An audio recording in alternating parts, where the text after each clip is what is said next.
La finalité d'une politique publique, c'est pas de s'occuper de la vie des gens, c'est de permettre aux individus d'être propriétaires de leur vie. Moi, c'est tout ce qui me motive. La dignité, c'est la liberté.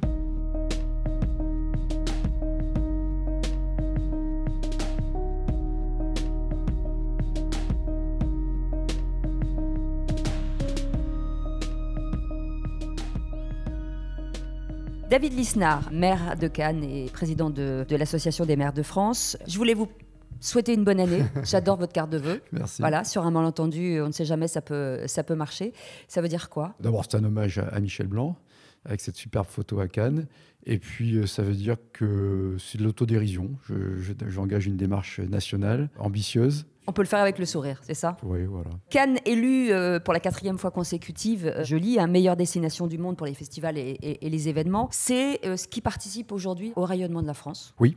Le Palais des Festivals et des Congrès de Cannes est devenu le premier de France en chiffre d'affaires. Ça génère plus d'1 milliard de retombées économiques, plus de 12 000 emplois, directs, indirects, induits. C'est toute une filière qui est mise en place avec d'abord des socioprofessionnels, des hôteliers, des gens de l'accueil, enfin voilà. Et c'est un savoir-faire qui est reconnu au plan international, puisque c'est depuis le Moyen-Orient à Dubaï que sont décernés ces Oscars du professionnalisme événementiel et du tourisme. Et c'est une fierté, c'est un travail, c'est une rigueur. Et puis pour nous à Cannes, non seulement ce sont des retombées d'emplois, de rayonnement, mais c'est aussi la fidélité à une identité de Cannes. Notre ville de Cannes, c'est un village mondial, comme je le dis souvent. C'est un village de pêcheurs au départ, et c'est une ville qui rayonne. C'est la ville française la plus connue au monde avec Paris. C'est grâce aussi à sa capacité d'accueillir le monde sur des grands événements, notamment des grands événements de créateurs ou d'entrepreneurs, du MIPIM au Festival de Cannes, à l'IPEM, etc. C'est aussi un enjeu important, c'est l'excellence. Vous êtes aujourd'hui patron des maires de France, qui subit un peu une crise avec de nombreuses démissions. Comment on peut freiner en fait ces démissions, et pourquoi, et c'est quoi le nerf de la guerre? On a fait des grandes enquêtes avec le CEVIPOF pour comprendre pourquoi il y avait de plus en plus de démissions. Il faut savoir qu'au moment où on se parle, il y a plus de 40 maires qui démissionnent chaque mois. C'est le double de la décennie précédente où il y avait déjà une augmentation. Et c'est pour ça que quand les gens disent « Ah, ils se plaignent, mais ils gardent bien leur place », ben non, de moins en moins. Le premier motif de démission, c'est la difficulté croissante à agir. C'est-à-dire que la première cause de cette crise civique qui risque d'être une crise démocratique, c'est la bureaucratisation, la recentralisation et le fait qu'on a, en tant que maire et élus locaux, de plus en plus d'obligations qui nous sont transférées par l'État, mais de moins en moins de pouvoir d'agir. Donc c'est de la frustration aussi. C'est-à-dire qu'à un moment donné, un maire, c'est un praticien. C'est pour ça que ça ressemble beaucoup à ce que j'ai vécu en entreprise ou dans le commerce. On prend des décisions. On ne peut pas procrastiner. On ne peut pas dire en même temps on fait ou on ne fait pas. Mais si parallèlement, on vous enlève tous les pouvoirs, qu'en plus il y a de la violence, vous êtes victime de violence de plus en plus. L'indemnité moyenne d'un maire, c'est 1 100 € par mois. Dans des communes rurales qui sont formidables, parce que la mairie, c'est moderne, hein, c'est pas un archaïsme. C'est une force civique fantastique. Il y a 498 000 élus locaux et qui font un boulot formidable. Donc il faut redonner du pouvoir d'action, redonner de la démocratie, vous verrez qu'il y aura des vocations. Mais c'est une crise justement de démocratie. Oui, moi je pense qu'on est dans une crise de la démocratie de toute façon en général. Des démocraties qui sont attaquées de l'extérieur par des empires illibéraux, etc. De la démocratie qui est attaquée de l'intérieur par tout ce qui délite le contrat social, le wokisme, le séparatisme islamiste et compagnie. Mais avant tout par la faiblesse civique. Le civisme, c'est magnifique, c'est l'exercice de la responsabilité dans l'espace public, donc c'est la liberté. Et aujourd'hui, la crise de la démocratie, je termine là-dessus, c'est la conséquence de l'impuissance publique. Dans la démocratie, il y a démos, le peuple, mais il y a kratos, le pouvoir. Moi, je rends des comptes à des mandants qui sont les habitants. Si je n'ai plus le pouvoir d'exécuter le mandat que j'ai reçu, on est dans une crise grave. Et c'est ça la crise de la démocratie. On va revenir sur les savoir-faire, nombreux à Cannes, mais un petit peu partout en France. On a l'impression qu'ils sont assez peu valorisés, alors que c'est ce qui fait aujourd'hui le rayonnement de la France. Pas complètement, parce qu'il y a eu Notre-Dame de Paris. 2 ans avant, on avait rénové à une plus petite échelle, mais la plus grande église de Cannes. On avait fait venir des spécialistes des vitraux, etc. Et les gens adorent, si vous voulez. Il y a un gros attachement à des métiers d'art, au génie français. Dans la robotique, on a des génies. Dans l'IA, on a des génies. À l'étranger, tout le monde se les arrache.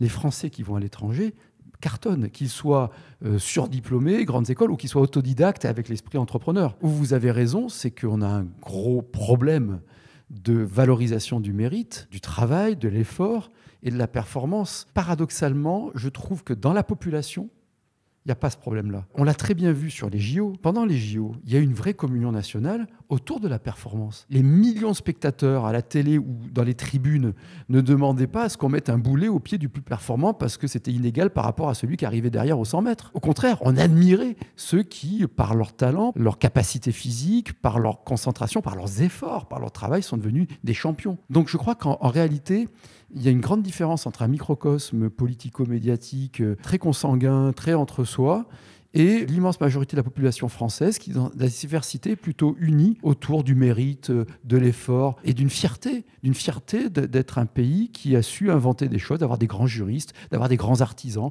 d'avoir des grands industriels. Est-ce qu'on a une crise aujourd'hui concernant la réussite ? Est-ce que l'éducation des enfants au plus jeune âge, plutôt que de leur dire attention, vous allez tomber, c'est plutôt de parler de réussite, même si on tombe ? Tout dépend de ce qu'on appelle réussite déjà. La réussite d'une vie, c'est pas forcément matériel, c'est d'être bien avec soi-même, c'est d'être bien avec les autres, d'être bien avec les gens que l'on aime. Ça, c'est la base de la réussite d'une vie. Ensuite, il y a la réussite matérielle, où là, votre question, je pense, pose plutôt là-dessus. Donc le matériel, c'est d'avoir un projet de vie qui fait qu'on a l'impression de faire quelque chose d'utile. Quand on parle avec les jeunes, ils ont envie de réussir. Moi, je pense que ça n'a pas du tout décliné. En revanche, dans l'éducation nationale, parfois dans la doxa étatique et étatiste, il y a une espèce de conformisme, de niaiserie égalitariste qui pose problème. Oui, bien sûr. Ce qui est beau dans la vie, c'est la différence. Et de voir des domaines d'excellence avec des formes d'intelligence très différentes. Il y a des intelligences inductives qui partent de la matière et vont vers le concept. Il y a des intelligences déductives qui partent de l'idée qui vont vers la matière. Toutes ces intelligences ont leur place. La clé, je pense, de l'instruction publique, c'est de donner confiance aux gamins et de dire que chacun peut avoir sa place s'il bosse et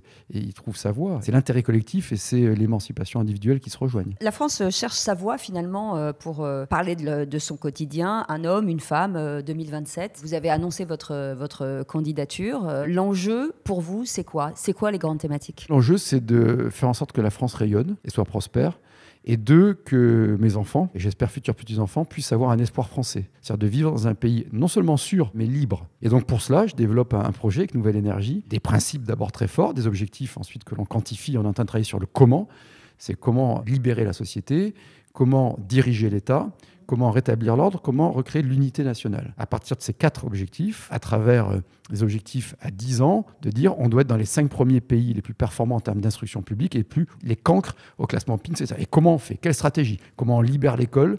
Comment on supprime la sectorisation qui crée des ghettos ? On est en train de sacrifier tous les gamins issus de l'immigration et les plus pauvres. Il ne faut pas y répondre avec plus d'égalitarisme, il faut répondre avec plus de liberté de choix des parents, des enseignants et des chefs d'établissement. Comment on refait de l'excellence donc dans une instruction publique avec un tronc commun autour de ce qui caractérise la culture française. Comment on redevient un pays sûr avec une politique pénale qui apporte des réponses immédiates, rapides, graduées, parce qu'il faut respecter l'état de droit, mais que lorsqu'on transgresse, tout de suite on soit sanctionné. Autrement, la transgression en arrive au meurtre. Et c'est ce que l'on voit malheureusement tous les jours, et c'est insupportable. Ce qui m'intéresse, c'est de faire porter cette voie-là, que je crois être du bon sens, et c'est une rupture totale avec le social-étatisme, qui depuis 40 ans n'a envisagé que l'action publique qu'en dépenses supplémentaires publiques. Ce qui fait qu'on dépense plus d'argent qu'ailleurs, qu'on prélève plus, et qu'on a un service public en déliquescence, parce qu'on ne cherche pas la performance, parce qu'on ne crée pas de la responsabilité individuelle, parce qu'on ne donne pas du sens aux missions. Vous avez écrit un livre, Les leçons de Pompidou, à l'occasion du 50e anniversaire de sa disparition. Alors je lis ce que vous avez écrit, en tout cas ce qu'il a dit. Ce qui compte, c'est que mon mandat soit pour la France une période de sécurité, de rénovation, de bonheur et de dignité. C'est un petit peu votre campagne finalement. Oui, alors il faut aussi le remettre en circonstance. Il dit ça parce qu'il succède à De Gaulle. Il sera fidèle au gaullisme toute sa vie et à une vision de la force de la France, de la puissance de la France qui détermine sa capacité de rayonnement. Comme je dis toujours, la production doit précéder la consommation.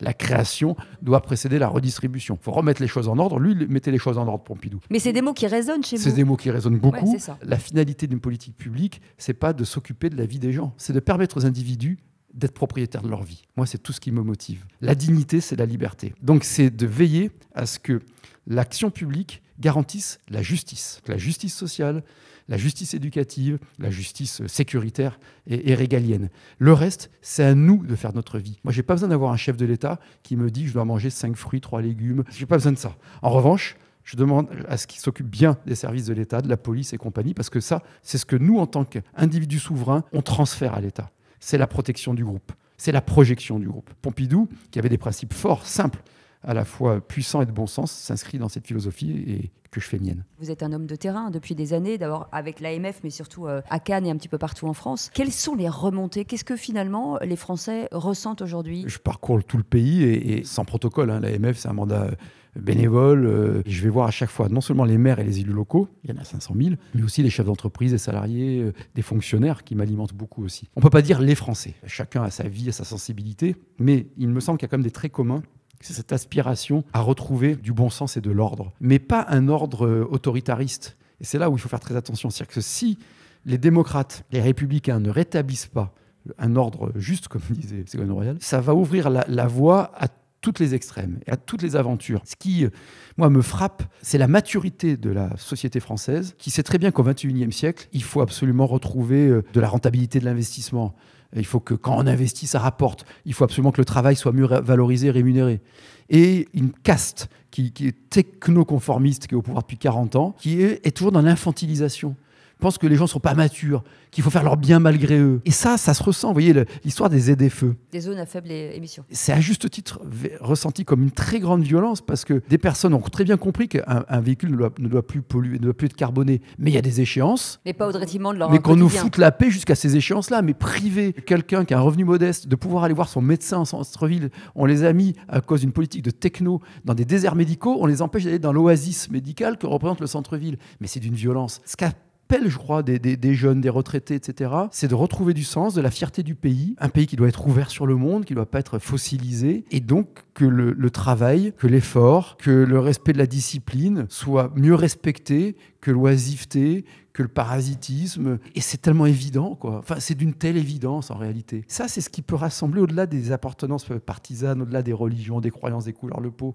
C'est d'avoir une élévation individuelle, une élévation collective. Qu'est-ce qu'on peut vous souhaiter pour 2025 ? Vous savez, ce qu'on peut souhaiter, c'est très intime. Moi, le plus important, c'est la santé de mes gosses. Mais de pouvoir faire entendre une parole quand je parle de retraite par capitalisation, lorsque je parle de suppression du principe de précaution, quand je parle d'économie écologique de marché, quand je parle de suppression de la sectorisation scolaire, de ne pas être balayé en revers de main, qu'on se dise, tiens, peut-être qu'il n'a pas tort, peut-être qu'il a raison, c'est ce que je fais avec les autres. Voilà. Ouais, débattons, dialoguons et confrontons les idées. Je pense qu'on est à un de ces moments de l'histoire. Il y a des temps longs, il y a eu la Renaissance, là, l'IA générative, on le voit bien, la compétition entre les États-Unis et la Chine va tout bouleverser dans nos vies. C'est une révolution anthropologique. Et je pense qu'on est aussi dans un cycle plus court. Il y a eu 58. On est dans un de ces temps-là. Il y avait eu 1848 qui est une révolution. 58, il y avait De Gaulle, il n'y a plus De Gaulle aujourd'hui. En 58, il fallait en finir avec le régime des partis. Aujourd'hui, il faut virer la caste des technos et des politiciens qui ne sont plus adaptés. À qui je ne confierai pas un magasin, une entreprise, etc. Donc je ne leur confie pas le pays. À un moment donné, tu dis la démocratie, c'est aussi d'essayer de prendre le pouvoir pour faire changer ça. Et c'est ce que je fais. Merci beaucoup, David Merci Lisnard. à vous. Merci mille fois.